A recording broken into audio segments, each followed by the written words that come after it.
जो हानि हुई 1246 में बेचने पर हुआ लाभ से 23% ज्यादा। तो प्रतिशत ज्यादा है तो इसे हम 23x नहीं मानेंगे, कितना मानना पड़ेगा, x नहीं 100x। अगर इस 100x है तो 100 का 23% ज्यादा 100 और दोनों का अंतर करेंगे 800 1246 का अंतर कितना हो गया 446 और यहाँ 223x हो जाएगा। समान कंडीशन में घटता है और अपोजिट कंडीशन में जुटता है। 223x बराबर 446 तो x बराबर कितना रुपया सर 2 रुपया और 123x बराबर 200 कितना रुपया हो गया 246 रुपया। 246 रुपया का हानि है और जब हानि रहेगा तब विक्रय मूल्य में से हानि को जोड़ देते हैं तब क्रय मूल्य होता है। तो आप सीपी कहिएगा कि 800 प्लस का 246 1046 ऑप्शन नंबर कौन सा हो गया डी। अगर दूसरा से निकालना है तो x बराबर 100 100 x बराबर 2 100x बराबर कितना 200 रुपया 200 रुपया। अगर लाभ है तब विक्रय मूल्य में से 200 घटा देंगे और 200 घटाएं विक्रय मूल्य में से तब आ गया 1046। लाभ रहेगा तो विक्रय मूल्य में से घटाने की आवश्यकता है और हानि रहेगा तो विक्रय मूल्य में से जोड़ने की आवश्यकता है।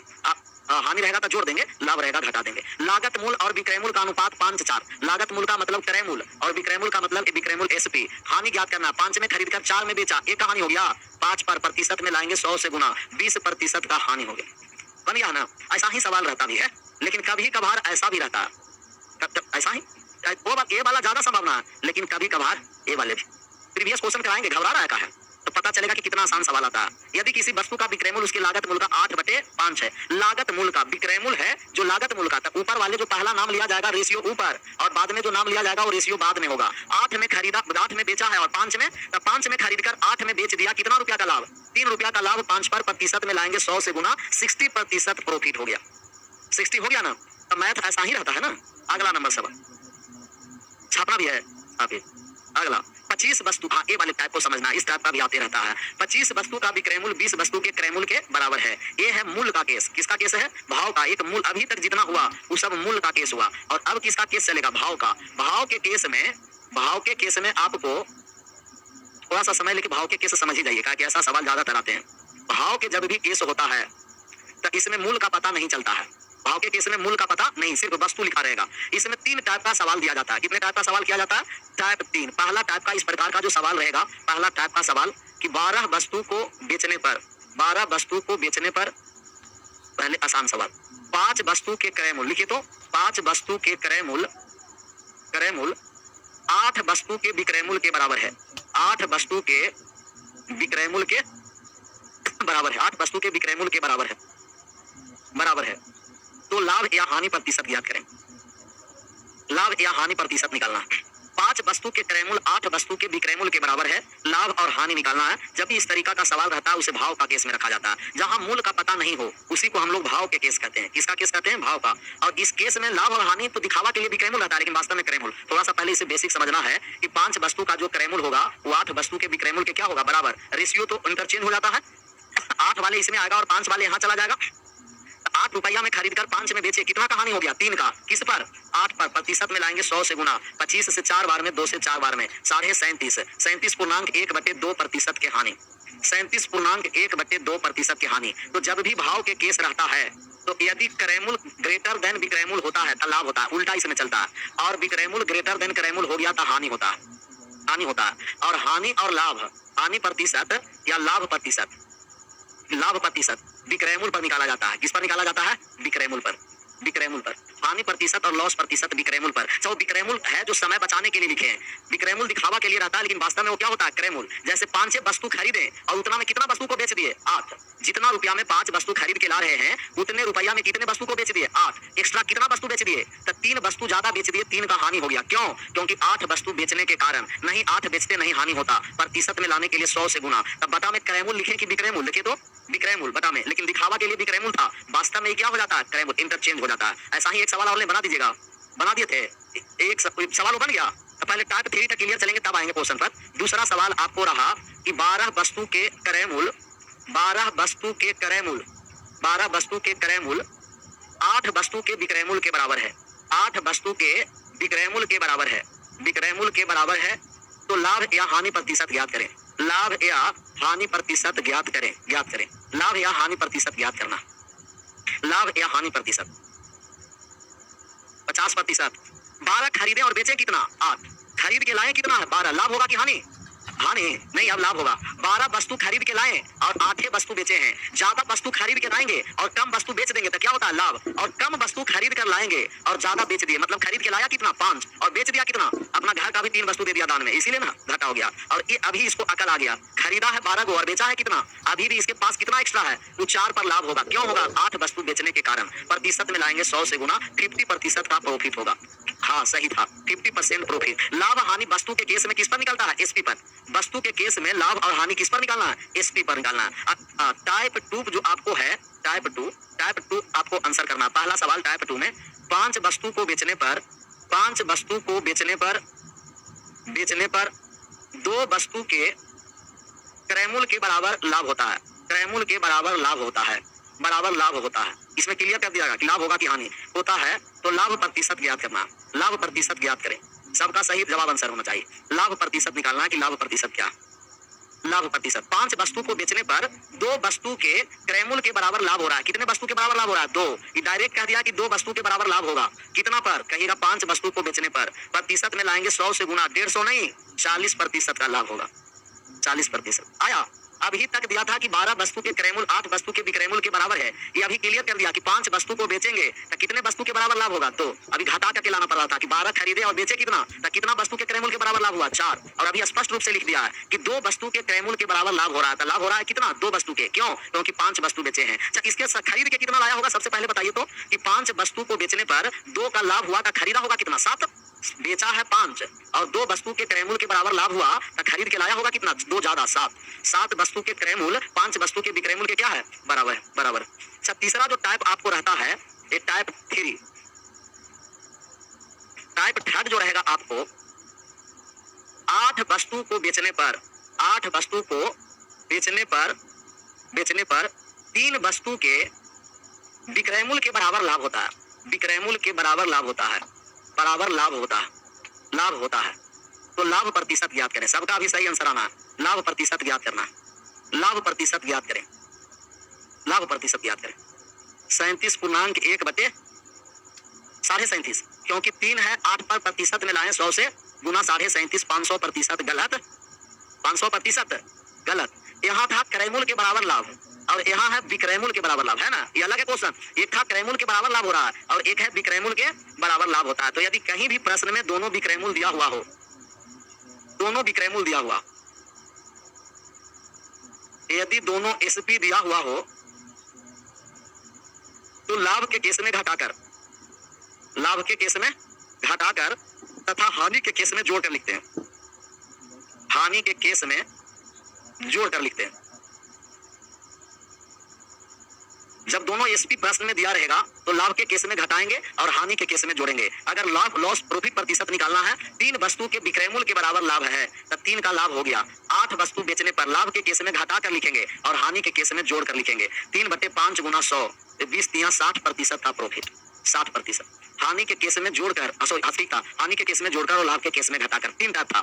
एक टाइप था आपको कि 5 वस्तु का क्रयमूल्य 8 वस्तु के विक्रयमूल्य के बराबर है। दूसरा है कि 5 वस्तु को बेचने पर 2 वस्तु के क्रयमूल्य के बराबर लाभ या हानि हो। और तीसरा है विक्रयमूल्य के बराबर लाभ और हानि हो। विक्रयमूल्य के बराबर लाभ हानि का मतलब कि यदि प्रश्न में दोनों एसपी दिया रहेगा तो लाभ रहेगा तो घटाकर, क्रयमूल्य निकालने के लिए लाभ रहता है तो विक्रयमूल्य में से घटा करके लिखते हैं और हानि रहता है तो विक्रयमूल्य में से जोड़ कर लिखते हैं। तो लाभ रहेगा तो घटा के लिखना है और हानि रहेगा तो जोड़ कर लिखना है। छापिए।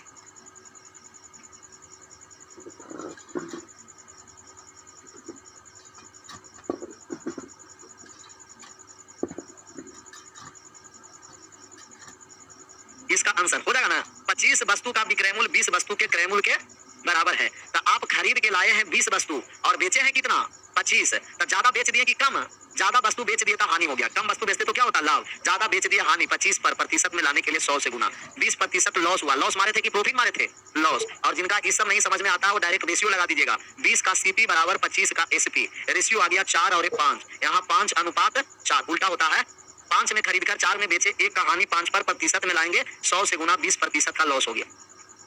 कम वस्तु खरीदेंगे और ज्यादा वस्तु बेच देंगे तो हानि, और ज्यादा वस्तु खरीद कर लाएंगे और कम वस्तु बेचेंगे तो लाभ होगा। कमेंट नहीं आ रहा है उन लोगों को? रुका हुआ क्या है? इन नोट में करके बात को लिखना बहुत जरूरी है। ये 3 टाइप का सवाल वस्तु के केस में बहुत सारा आता रहता। नहीं लिखा था इसीलिए तो बैक कर दिए।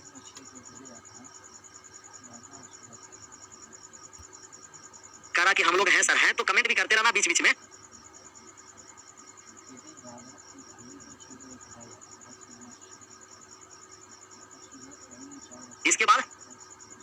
वीडियो हो चुका है, ऑनलाइन में रिकॉर्डेड है, वो आप पढ़ लीजिएगा। जिस समय बंद था ना सब क्लास, पार्टनरशिप नहीं हुआ है, नहीं पार्टनरशिप ऑनलाइन दे देंगे, छोटा चैप्टर के लिए इसमें समय में वेस्ट नहीं। जिसके बाद एस आई अस्सी आई एक सवाल होता है, वहाँ हो गया, इसका आंसर करना।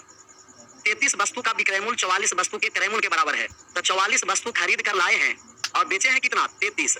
तो ज्यादा खरीदे हैं और कम बेचे हैं, लाभ हो गया 11 का लाभ कितना पर, 33 बेचने के कारण। प्रतिशत में लाएंगे 100 से गुना, ये कटने वाला है 11 तिया 33, 33.1/3%। प्रॉफिट है सर, ऑप्शन नंबर फर्स्ट, क्योंकि लाभ हो चुका है। ज्यादा खरीद कर लाएंगे, कम बेचेंगे तो लाभ, और कम खरीद कर आकर अधिक बेच देंगे हानि। तब हानि होगा, खरीद के लाए कम और घर से दे रहे हैं, समाज सेवा में हानि होता भी है। वस्तु ज्यादा खरीद के लाए, कम बेचे उतना ही में, जुमलेबाजी किया। ये कहेगा कि जितना में हम खरीद के लाएंगे उतना ही में बेचेंगे, लेकिन खरीद के लाया 44 वस्तु, उतना ही रुपया में 33 वस्तु को बेच दिया और पूंजी आ गया, तो 11 वस्तु को बेचेंगे, उस पर क्या होगा, प्रॉफिट होगा, प्रॉफिट होगा। 23 वस्तु बेचने पर 3 वस्तु के विक्रय मूल्य के बराबर, दोनों एसपी है सर, 23 बेच रहे हैं तब 3 वस्तु के विक्रय मूल्य के बराबर क्या हो रहा है, लाभ हो रहा है। और दोनों विक्रय मूल्य रहेगा तो लाभ के केस में घटाकर और हानि के केस में जोड़कर 3 का लाभ हुआ है 23 माइनस 3 पर, क्योंकि लाभ रहेगा तो घटा के लिखेंगे और हानि रहेगा तो जोड़ कर लिखेंगे। ये कट गया 20 पंचे 100, 5 या 15%, 15% का प्रॉफिट हो गया, हो गया ना। 20 में से 3 या 23 में से 3 या 20, 20 से 5 बार में कट गया, 5 दिया 15%। लाभ के केस में घटाकर और हानि के केस में, अच्छा यही सवाल आपको रहता घटाकर और हानि के केस में जोड़कर, यही सवाल रहता कि 23 वस्तु को आप 23 नहीं 17 वस्तु को बेचने पर 3 वस्तु के विक्रय मूल्य के बराबर हानि हुआ, कितने वस्तु के, 3 वस्तु के, तो निकल जाएगा लॉस प्रतिशत। ये दोनों एसपी है ना, तो लाभ के केस में घटाकर और हानि के केस में जोड़कर 17 माइनस का माइनस 3 प्लस 3 हो जाएगा और गुना का 100, कितना प्रतिशत, 15% का लॉस। लाभ रहेगा तो घटाकर और हानि रहेगा तो जोड़कर, लाभ के केस में घटाना है और हानि के केस में जोड़ना। जोड़ घटा क्यों है जो पता नहीं चल रहा है। अभी तो हम बताया कि जब भी क्रय मूल्य निकालना रहेगा तब विक्रय मूल्य में से लाभ को घटाना पड़ता है, और क्रय मूल्य निकालना है तब विक्रय मूल्य में से हानि को जोड़ना पड़ता है। हानि रहता तो क्या करते हैं, जोड़ते हैं, और लाभ रहता था तो क्या करते थे, घटाते थे। तो लाभ के केस में घटा के लिख देंगे और हानि के केस में जोड़ कर लिख देंगे। इसका आंसर करिए। 25 वस्तु को बेचने पर 5 वस्तु के क्रय मूल्य के बराबर हानि होती है। क्रय मूल्य है तो आसान है, क्रय मूल्य में आसान, क्रय मूल्य में जोड़ घटा कर नहीं लिखना है सर।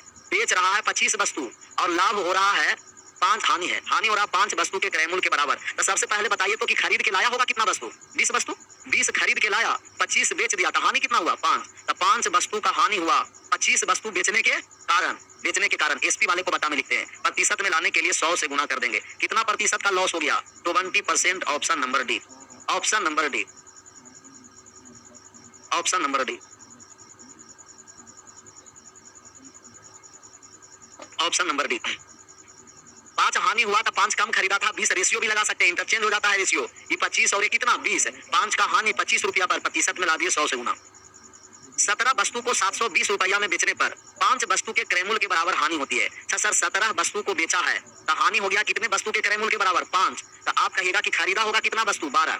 तो 12 वस्तु जितना रुपया में खरीदा उतना ही रुपया में 17 वस्तु का कर दिया। 17 वस्तु का भी क्रय मूल्य कितना है, तो 12 वस्तु का भी क्रय मूल्य कितना होगा, 700, और एक वस्तु का क्रय मूल्य कितना रुपया, 60 रुपया। आंसर 60 रुपया। बात आया समझ में। 17 बेचे हैं तो 5 की हानि हुआ, तो खरीदा था कितना वस्तु, 12। ये कह रहा है कि 12 वस्तु का क्रय मूल्य 17 वस्तु के विक्रय मूल्य के, और 17 वस्तु को बेचे थे कितना में, 700, तो 12 वस्तु खरीदे भी थे 720 में। एक वस्तु का मान कितना आ गया, 60 रुपया। एक वस्तु का मान 60 है, एक वस्तु 60 रुपया। 6 को पूछेगा 6 से गुना, 18 को पूछेगा 18 से गुना, मतलब एक का मान निकल गया तो सबका मान निकल जाएगा। अगर यही लाभ रहता तो यहाँ कितना करना पड़ता, 22, क्योंकि लाभ है जब ज्यादा वस्तु खरीदा, कम है तो कम वस्तु खरीदा। इसका आंसर करिए। ये तो और बेहतरीन सवाल है वस्तु वाले केस में। सबसे पहले सवाल को आराम से पढ़ना है। कह रहा 10 रुपया के 11 की दर से कुछ वस्तुएं खरीदी गई और 11 रुपया में 10 के हिसाब से बेच दी, तो लाभ या हानि प्रतिशत निकालना है। इसमें इस तरीके के सवाल में आपको वस्तु को इक्वल करना पड़ता है। किसको इक्वल करना पड़ता है, वस्तु को। तब वस्तु को बराबर करने के लिए ये आपको सीपी है, 10 रुपया में 11 वस्तु, तब पहले यहाँ वस्तु लिख देते हैं, वस्तु, और तब लिख देंगे आपको मूल्य। मूल्य 10 रुपया में कितना वस्तु खरीद के लाया, 11 वस्तु खरीद के लाया। 10 रुपया में 11 वस्तु खरीदा है, 10 रुपया में 11 वस्तु खरीद के लाया है, और बेचने जा रहा था कितना वस्तु बेच दिया है, ये 10 वस्तु कितने रुपया में, 11 रुपया में। तो आप वस्तु को इक्वल करिएगा। यहाँ वस्तु कितना है सर, 11, और यहाँ कितना तो 11 और 10 है, तो नीचे वाले से ऊपर में गुना कर देंगे 10 से, और ऊपर वाले 11 से नीचे में गुना कर देंगे। तो गुना हम 10 से किए तो आ गया 110 और ये आ गया 100, और 11 से गुना किए तो 110 और 100 कितना हो गया 21। अब देखिए तो आप बताइए कि वस्तु इक्वल हुआ कि नहीं हुआ। यहाँ भी 110 वस्तु है, यहाँ भी 110 हो गया बराबर। 110 वस्तु कितना में खरीद के लाए हैं 100 रुपया में, और 110 वस्तु बेचे कितना में है 121 में। लाभ हुआ कितना रुपया का 21 रुपया का। 100 पर प्रतिशत में लाएंगे 100 से गुना कर देंगे, कितना प्रतिशत का प्रॉफिट हो गया तो बनती 21% का प्रॉफिट हुआ। तो जब भी इस तरीके का सवाल रहेगा वस्तु को इक्वल करना, वस्तु को छापिए छापिए एक बार और समझिए।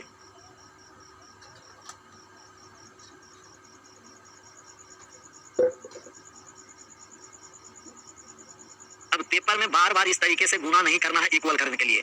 वस्तु को जब भी हमको इक्वल करना है तो इस तरीके के सवाल को सबसे पहले वस्तु लिख दीजिए और बाद में मूल्य लिखिए। खरीदारी वाली वस्तु और बिक्री वाली वस्तु, ये था 11 वस्तु 10 रुपया में और 10 वस्तु 11 रुपया में। क्रॉस गुना करने का मतलब ही वस्तु को बराबर करना, तो क्रॉस गुना कर दीजिएगा, नीचे से ऊपर और ऊपर से नीचे। यहाँ 10 दही 100 रुपया आ गया और 11 कितना आ गया 100 रुपया में खरीद कर 121 में बेचा। 21 का लाभ 100 पर प्रतिशत में 21%। क्रॉस मल्टीप्लिकेशन करना, डायरेक्ट क्रॉस मल्टीप्लिकेशन। लेकिन क्रॉस मल्टीप्लिकेशन करते समय लिखने में लिखावट में गड़बड़ी हुआ तब गड़बड़ होगा। सबसे पहले वस्तु तब क्रयमूल विक्रयमूल। वस्तु को क्यों पहले लिखे, क्योंकि वस्तु को बराबर करना रहता है, तब पहले वस्तु लिखेंगे।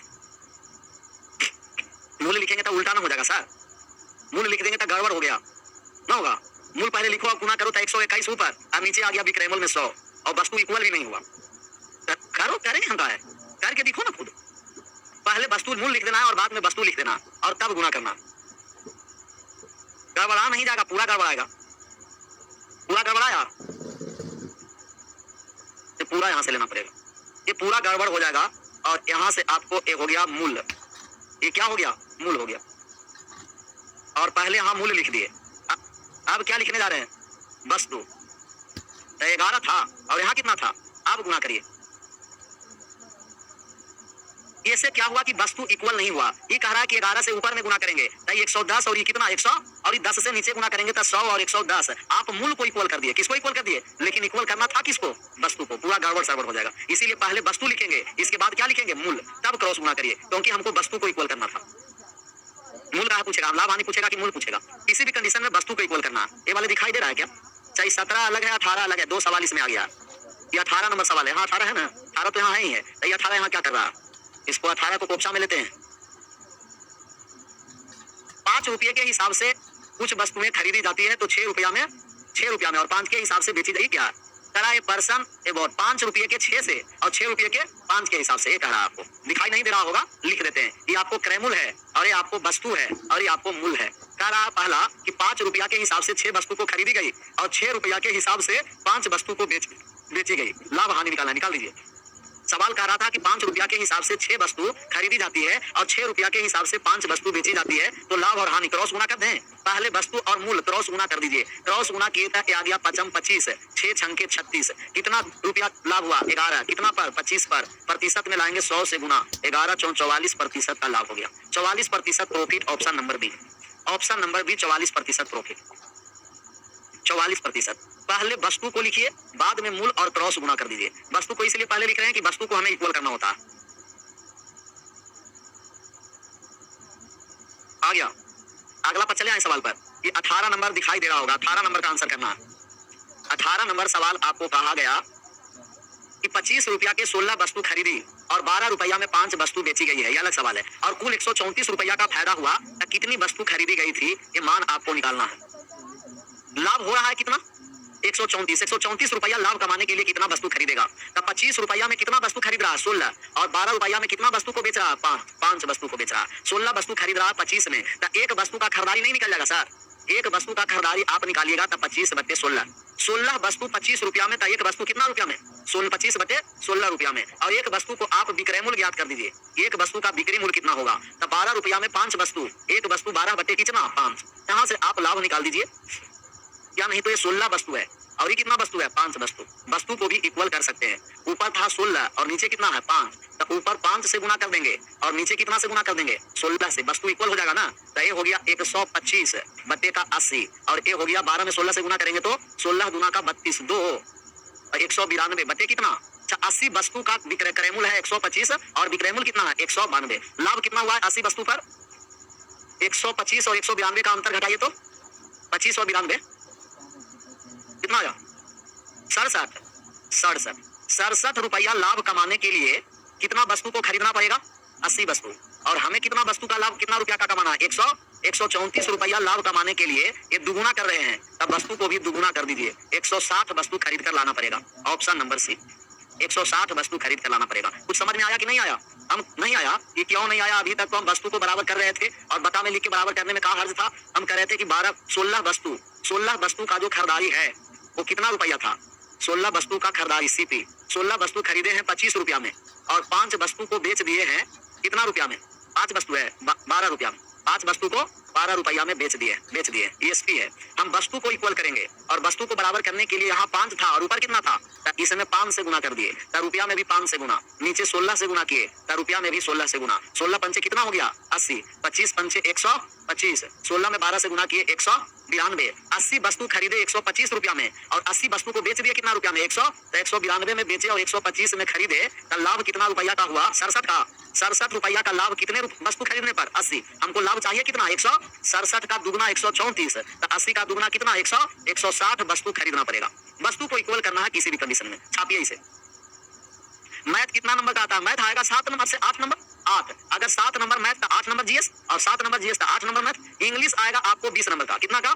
और रीजनिंग आएगा 15 नंबर का। और ये 8 7 में खेल होता चलेगा। 8 और 7 मैथ मैक्सिमम 8 आता है। 8 मैथ रहेगा, जीके जीएस करंट अफेयर्स मिला करके 7 रहेगा। तो इसमें रीजनिंग का ज्यादा कमाल है और इंग्लिश का, और रीजनिंग सबसे आसान होता है। रीजनिंग जितना नंबर लाएगा उतना ही मैक्सिमम होगा ना। इसमें तो कंपटीशन है, इसमें क्वालिफाई नहीं होना बोर्ड की जैसा कि जितना 60% से ज्यादा लगा सब मैट्रिक पास। ये आपको कट ऑफ और जितना ज्यादा नंबर आएगा उसी का मेरिट लगेगा। मेरिट लगता है इस पर ही ना कि फिजिकल पर भी जुटता है। फिजिकल क्वालिफाई होता है कि मार्क्स देता है, वहां से 40 उसका मार्क्स और इसका सब जोड़कर मेरिट लगेगा। तब फिजिकल का भी मार्क्स जुड़ता है ना इसमें। तो जितना आपको रिटेन में जितना ज्यादा होगा और अच्छा है। तो इस तो आराम से 15 है और रीजनिंग आप लोग को समाप्त हो गया है ना भैया। इस पर ज्यादा ध्यान देना है। 15 है हम लोग का। 8 के लिए कितना मेहनत करना पड़ा है समझ रहा है? 8 नंबर। ये तो 15 है, बिना मेहनत के मिलेगा। 3 को नहीं, ये जो जितना चैप्टर है सबसे एक आएगा। ऐसा ना कि 3 चैप्टर से पूरा आएगा 8 को। 8 चैप्टर का नाम नहीं बताया अभी तक क्या? बहुत सारा तो पढ़ा दिया है ना उसको। हाँ, रेशियो आपको क्लियर आना है। एक रेशियो से पक्का ही रहेगा। छाप लिखते चलना है। रेशियो से एक पक्का। रेशियो से मतलब कि सिर्फ रेशियो नहीं, रेशियो में मिक्सचर भी होता है। मिक्सचर रिलेशन किससे होता है? रेशियो से। टाइम एंड वर्क से एक क्वेश्चन रहेगा पक्का, पक्का एकदम clear. Speed, time, speed and distance से एक क्वेश्चन पक्का रहता है। और परसेंटेज और प्रॉफिट लॉस इधर SICI चल रहा है। नंबर सिस्टम तो बहुत सारा पढ़ा है, क्वेश्चन 2 क्वेश्चन नंबर सिस्टम। हाँ sir, time, speed and distance के बाद percentage, profit loss, SICI। Percentage से एक सवाल, प्रॉफिट लॉस अलग चैप्टर है, SI अलग है, CI अलग है। टाइम एंड वर्क से दिखाई देगा या पाइप एंड सिस्टम, दोनों एक ही चैप्टर है। चाहे तो टाइम एंड वर्क से रहेगा या तो पाइप एंड सिस्टम से रहेगा।